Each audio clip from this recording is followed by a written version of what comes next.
സാലിസ് പ്ലേറ്റിൻ്റെ പുതിയൊരു എപ്പിസോഡിലേക്ക് എല്ലാവർക്കും സ്വാഗതം.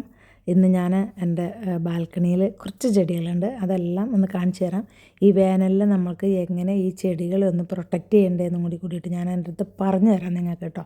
ഞാൻ തുടങ്ങിയിട്ടില്ല. ഇപ്പോൾ ഇത് തുളസി തൈയാണ്. അതൊരു എല്ലാ വർഷവും തുളസി ഇതുപോലെ ഞാൻ നട്ട് ലെവലാക്കും. ഒരു ജൂലൈ ഓഗസ്റ്റ് ആകുമ്പോഴേക്കും എല്ലാം കരിഞ്ഞു പോകും. രണ്ടാമത് വീണ്ടും വെച്ച് പിടിപ്പിക്കും. അപ്പോൾ അങ്ങനെയൊക്കെയാണ് ഇവിടുത്തെ ഗൾഫിൽ അങ്ങനെ പറ്റുള്ളൂ. എപ്പോഴും ഞാൻ ബാൽക്കണിയിൽ സൂക്ഷിക്കുന്ന ഒരു സാധനമാണ് സ്പ്രിംഗ് ഒനിയൻ. നമുക്കിപ്പോൾ പെട്ടെന്ന് എന്തെങ്കിലും ഒരു കാര്യത്തിന് പോയൊരു കട എടുക്കണം അല്ലെങ്കിൽ രണ്ട് തണ്ട് എടുക്കണമെന്നുണ്ടെന്നുണ്ടെങ്കിൽ ഓടിച്ചെന്ന് ബാൽക്കണി ചെന്ന് എടുക്കുന്നത് ഒരു സന്തോഷമല്ലേ. ഇനിയുള്ള എന്തെന്നാന്നോ ചെങ്ങലം വരണ്ട. ഇത് ഭയങ്കര ഔഷധ ഗുണമുള്ളൊരു സാധനമാണ്. ഒരു കാര്യം പിന്നീട് മനസ്സിലായി, UAE-യിലും ചെങ്ങലം വരണ്ട വളരും.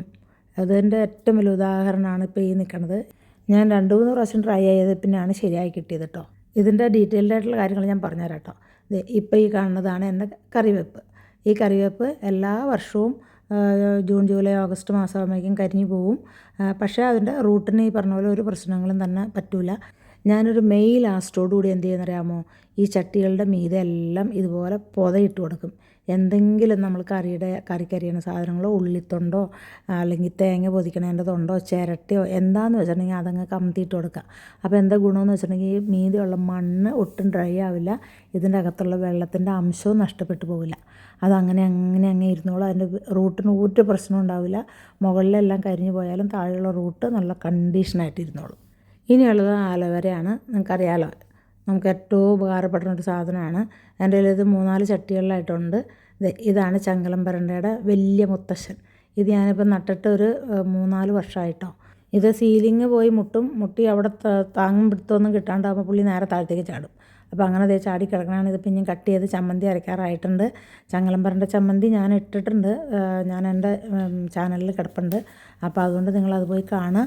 ഇതുണ്ടാക്കി കഴിച്ചാലുണ്ടല്ലോ ഗുണമുണ്ട്, നല്ല ടേസ്റ്റുമാണ്.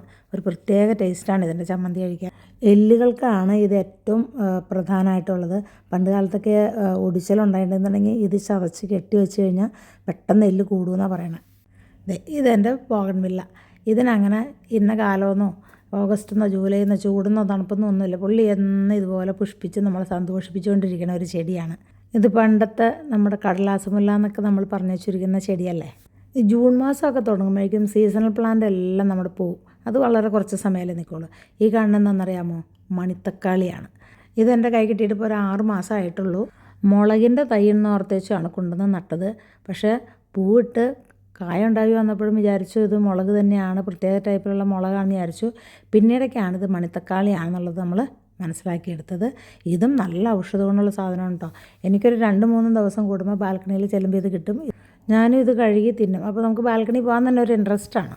അത് പിന്നെ അങ്ങനെയല്ലേ, നമ്മൾ മക്കളെ വളർത്തുന്ന പോലെ തന്നെയല്ലേ നമ്മൾ ചെടികളൊക്കെ കെയർ ചെയ്യണത്. അപ്പോൾ അവിടെ ചെന്ന് അതിനൊന്ന് ശുശ്രൂഷിച്ച് അതിൻ്റെ കേടുപാടുകൾ വല്ലതും ഉണ്ടെങ്കിൽ നോക്കി അതിനൊന്ന് തലോടി കഴിഞ്ഞ് കഴിയുമ്പോൾ നമുക്ക് കിട്ടുന്ന ഒരു മാനസിക ഉല്ലാസമുണ്ട്. അത് ഈ ചെടികൾ നടണവർക്കും വളർത്തുന്നവർക്കും അത് ആ ഒരു ഫീലിംഗ് മനസ്സിലാവുമെന്ന് എനിക്ക് തോന്നുന്നു. ഇനിയിപ്പോൾ ഉള്ളത് സ്നേക്ക് പ്ലാന്റിൻ്റെ വേറൊരു മോഡലാണ്. ഇതിൻ്റെ 2 മോഡലുണ്ട് കേട്ടോ എൻ്റെ കയ്യിൽ. ഒരെണ്ണം ബാക്കിൽ നിൽപ്പുണ്ട്, ഒരെണ്ണം ഇതാണ്.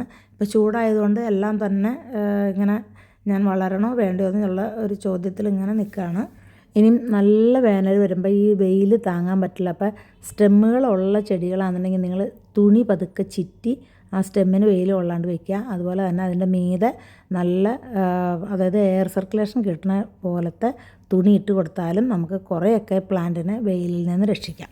ഇപ്പോൾ ജൂൺ മാസത്തിലെല്ലാം വാടി ഉണങ്ങിപ്പോയ ചെടികളാണ് ഞാൻ നിങ്ങളെ കാണിച്ചു തരുന്നത്. അതിനെ എങ്ങനെ പ്രൊട്ടക്റ്റ് ചെയ്യാമെന്നാണ് ഞാൻ കാണിച്ചു തന്നത്. ഇനി നല്ല ചെടികളായിട്ട് വീണ്ടും നല്ലൊരു വീഡിയോ ചെയ്യാം. ഈ വീഡിയോ നിങ്ങളിൽ കുറച്ച് പേർക്ക് എന്തെങ്കിലും ഉപകാരപ്പെടുമെന്ന് വിചാരിക്കണു. പറ്റുന്നവരൊക്കെ ചെയ്ത് നോക്കുക. നമുക്ക് വെച്ച ചെടികൾ നശിച്ചു പോകണ കാണുമ്പോൾ നമുക്ക് മനസ്സിന് ഭയങ്കര ഒരു വിഷമമല്ലേ. വീഡിയോ എല്ലാവരും കാണണം. അതുപോലെ തന്നെ ബാക്കിയുള്ളവർക്ക് ഷെയർ ചെയ്ത് കൊടുക്കാനും മടിക്കരുത് കേട്ടോ. സബ്സ്ക്രൈബ് ചെയ്യാത്ത ആരെങ്കിലും ഉണ്ടെന്നുണ്ടെന്നുണ്ടെങ്കിൽ പ്ലീസ് സബ്സ്ക്രൈബ് ചെയ്തേക്കണം.